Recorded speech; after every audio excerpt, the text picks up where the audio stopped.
وكالعادة الأهلي بيبدع ويمتع جمهوره. فوز مستحق جدا جدا للنادي الأهلي على النادي الإسماعيلي. النادي الأهلي يا جماعة بيلعب بالشوكة والسكينة، يعني النادي الأهلي عارف وعايز من المباراة. النادي الإسماعيلي بدأ بيحضر ورا واحدة واحدة سنة بسنة، عايز يطلع بالكورة، مش عايز يرمي الكرات الطويلة غير لما يوصل عند دايرة المنتصف يرميها لياو أنور.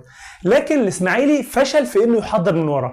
دايما كانت الكوره بتقعد تتنقل يمين وشمال وبعد كده بتتقطع وتشكل هجمات خطيره جدا على دفاع وعلى حارس مرمى النادي الاسماعيلي.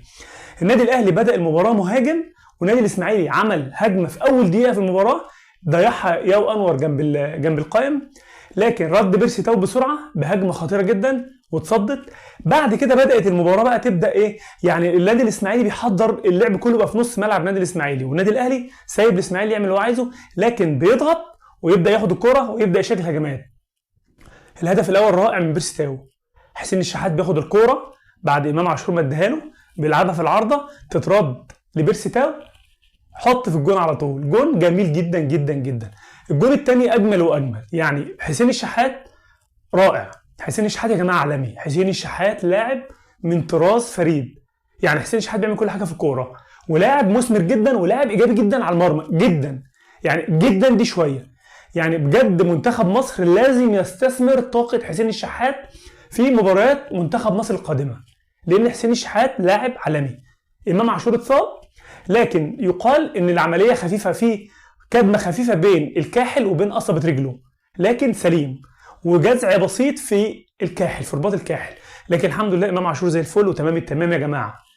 بعد كده بدأ النادي الأهلي يضغط أكتر وأكتر، والنادي الإسماعيلي بدأ ضعيف إلا على فترات خفيفة من الماتش.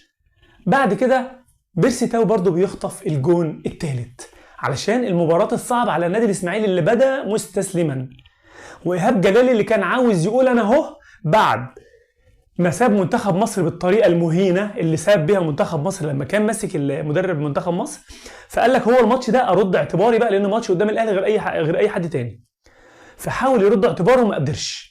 بعد كده في الدقيقه الاخيره بينجح ياو انور من كوره كده لخبطه في منطقه 18 النادي الاهلي، ونفس الكلام بيحضر، فالنادي الاهلي كان مستسهل الموضوع، فاتخطفت الكوره، فجه الجون الاول للنادي الاسماعيلي علشان تنتهي المباراه 3-1.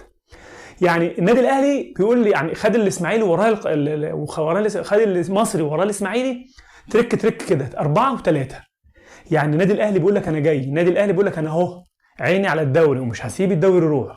فهل النادي الاهلي ده هو النادي الاهلي ماشي في خط مستقيم الى البطوله، والنادي الاهلي بيعمل كل حاجه في الكوره، والنادي الاهلي بيلعب بفن ومعلمه وحرفنه، ومارسيل كولر واقف على الخط عارف هو بيعمل ايه. وانا بستغرب المدربين اللي بينتقدوا كولر.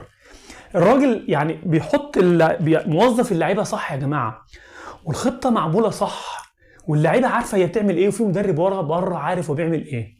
الشناوي واقف اسد في المرمى حقيقي. محمد عبد المنعم احسن مدافع في افريقيا، واللي يقول غير كده معلش. الونش اي نعم على عيننا وعلى راسنا وكل حاجه، الونش فل الفل لما يرجع. هو محمد عبد المنعم في خلال ال5-6 سنين الجايين هما الاثنين هيبقوا الدفاع الاساسي لمنتخب مصر. حسين الشحات عالمي بقول لك. بيرسي تاو ايه ده؟ طاهر محمد طاهر لما نزل عمل الجول الثالث بدل امام عاشور طبعا لما طلع من الصف في الدقيقه 30 من الشوط الاول. طاهر يعني بدات الناس يعني تطلع قماش. النادي ديانج يا جماعه حاجه وهم. ديانج حاجه عالميه. فالنادي الاهلي بيقول للانديه المصريه انا اهو.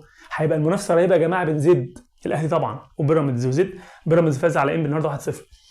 الاهلي بيراميدز زد فيوتشر، المنافسه هتبقى قويه جدا. الزمالك ممكن يعني نادي الزمالك ممكن يقول لهم انا اهو، ممكن الزمالك ممكن يجي في خلال الازمه الطاحنه اللي الزمالك بيمر فيها مفيش قيد، ممكن الزمالك يشاكس، لكن اللي هيبقى منافس رئيسي للنادي الاهلي بيراميدز وزد وفيوتشر. الزمالك على استحياء، انا بقول لكم من دلوقتي. فحقيقي ماتش رائع جدا للنادي الاهلي، وبنبارك للنادي الاهلي وهارد لك للنادي الاسماعيلي، ونتمنى التوفيق للنادي الاسماعيلي في المباريات القادمه، وبنتمنى التوفيق لكل الفرق المصريه. وفي نهايه الفيديو ما تنساش لايك وكومنت وشير وسبسكرايب وتفعل زر الجرس عشان يوصلك كل جديد، وقدر تعبنا وقدر مجهودنا، واشترك معنا في القناه. السلام عليكم.